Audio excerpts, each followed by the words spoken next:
Okay, I'm Kelly Swing. I'm the founding director of the Tipitini Biodiversity Station. I've worked in relationship with Yasuni National Park since the early 1990s. You know, I've tried to maintain some optimism about oil development in eastern Ecuador, but I think at the same time I have to be a realist. What I've seen in eastern Ecuador is that oil has opened the door to a tremendous amount of deforestation. Lots of impacts with the expansion of the agricultural frontier, those kind of things. And in other parts of eastern Ecuador, starting in the 1970s in particular, we've lost a tremendous amount of forest in very short order. And the question is, does that model still apply? Is what happened 40 years ago, does it give us a hint about where things are headed at present or into the future? I tend to believe that this idea that history offers a lot of lessons, and if we don't learn from history, then we're kind of destined to repeat it. So as we build one more road and one more road to get to new oil fields in the eastern part of Yasuni, my prediction is that we're going to lose a lot more forest. I'd like to say it ain't so, but I think, like I said, we have to be realistic, and that despite the fact that oil can be extracted without roads, and as it turns out, it's not that much more expensive. And in some budget projections, we've even noticed that it can be cheaper to extract oil in some places because you can save all the money that's involved in actually developing road access.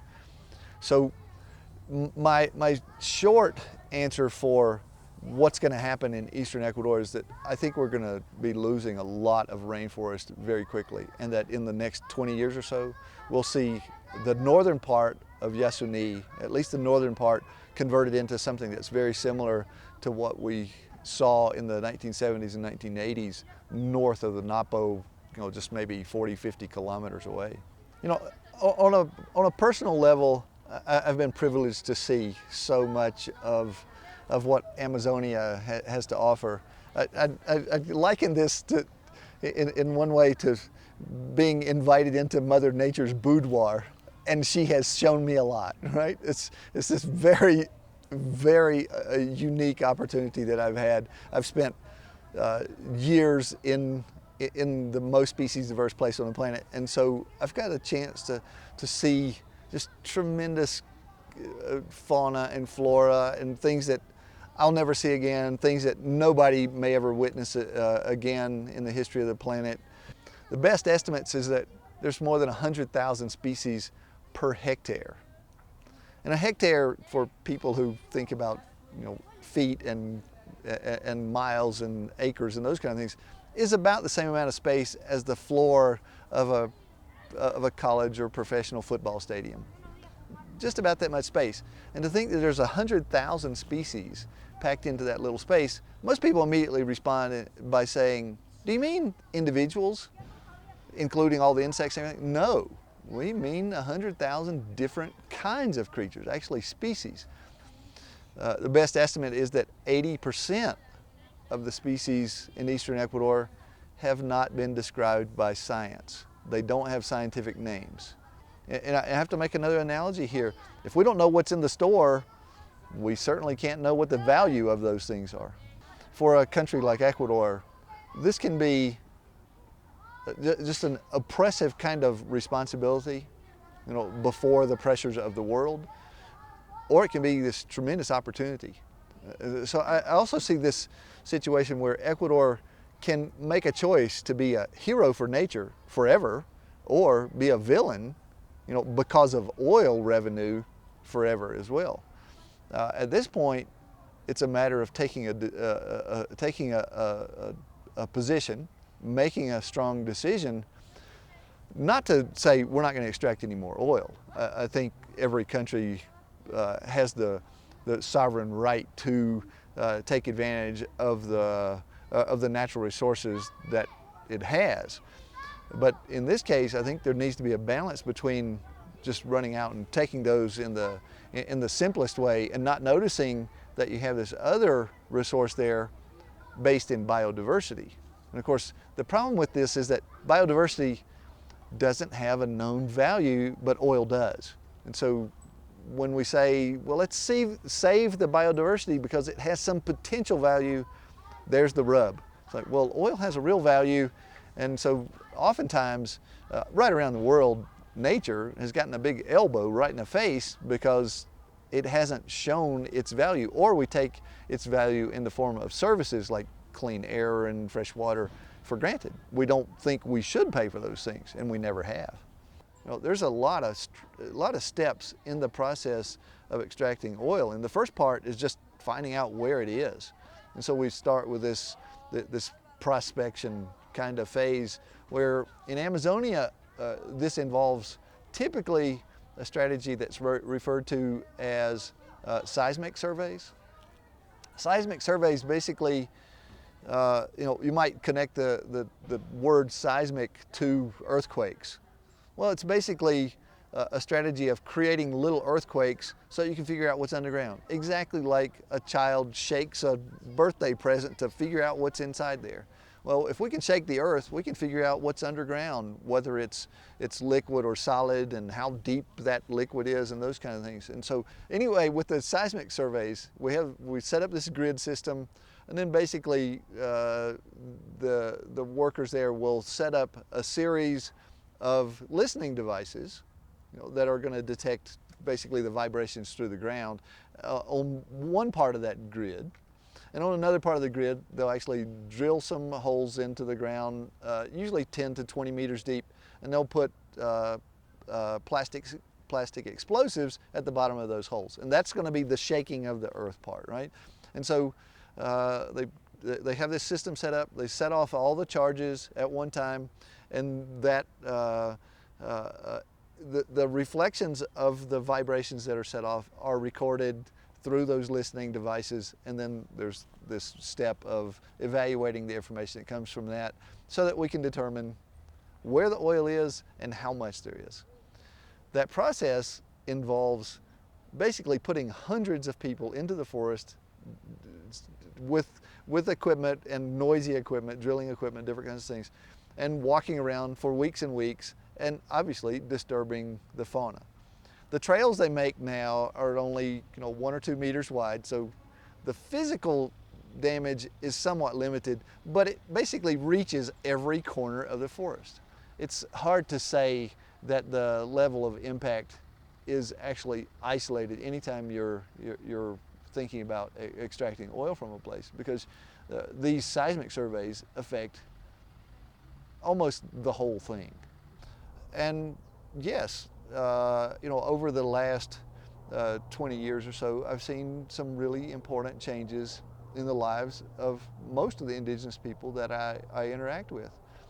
I would tend to say that we have to recognize that all the people that I interact with are somewhere along a scale of acculturation, somewhere along a scale of being people that depended 100% on the environment to something else, where they depend on access to markets to sell things and to buy things, and so their lives are changing in that way. The Waorani, they were extremely nomadic in the past, and they've come to be extremely sedentary. Once you get people settling in one place and staying in one place because of roads primarily, once you have a road, people move onto those roads because they see those roads as opportunities. And so we see people moving onto those roads, becoming extremely sedentary and having extremely strong impacts in their neighborhoods. But now the neighborhood becomes established, and we see people hunting absolutely everything out of the forest, but they do absolutely drain the part of the forest that they do have access to. We can no longer call those areas functioning ecosystem any longer. and we go from a situation where we had 100,000 species per hectare down to maybe 10,000 species per hectare when there's still forest standing, right?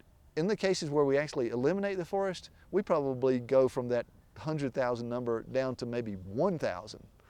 So, the impact is just drastic. Jaguars are wonderful creatures, and I have to say, they're fantastic to see. And it really is one of those lottery kinds of moments. You don't see them very often, but when you see them, it is a very special moment. I personally have seen a couple dozen jaguars in my lifetime, and I feel extremely privileged to have had those experiences. And it happens, at the most random moments, and sometimes I've gone for years without seeing a jaguar. But at the same time, in Yasuni, I've seen 2 jaguars in less than an hour and a half. So there's all those kinds of possibilities. As it turns out, our research at Tipitini has shown that the parts of Yasuni that are still intact have probably the greatest density of jaguars and other cats, other wild felines as well. We've been running a camera trapping project for most of a decade now, and we've harvested I think something like 80,000 images of fauna at this point. And of course, the reason we have so many images is because Yasuni is a very productive kind of rainforest, and it's absolutely packed with fauna, which means that, in its intact form, because we're studying the forest in a place where there are not even any indigenous hunters, right? So our studies may represent what Amazonia looked like, or Western Amazonia looked like, in relation to faunal densities when or before people started moving into the Amazon basin 10 or 15,000 years ago. So what this also means is that we may have an extremely unusual opportunity to document this 0 point of impact for comparison with other places. A very unusual kind of situation. The reason we have lots of photos of jaguars in a relatively small area is because there's lots of other fauna that they can prey upon. And the reason there's lots of fauna is because we're talking about an intact ecosystem that's productive. And consequently, over the last several years, we can actually recognize about 24 individual jaguars within a space of around 5 square kilometers. An absurd number of individuals in an area so small.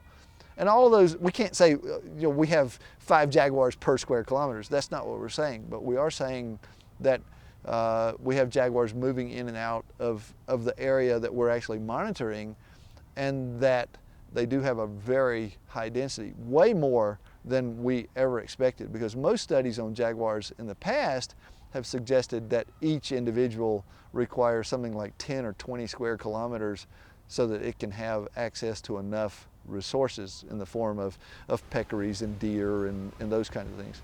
Well, as it turns out, most of those studies have been carried out in places where we have either less productive forests or some level of human impact on the jaguars themselves, or on their prey, or on the habitat itself.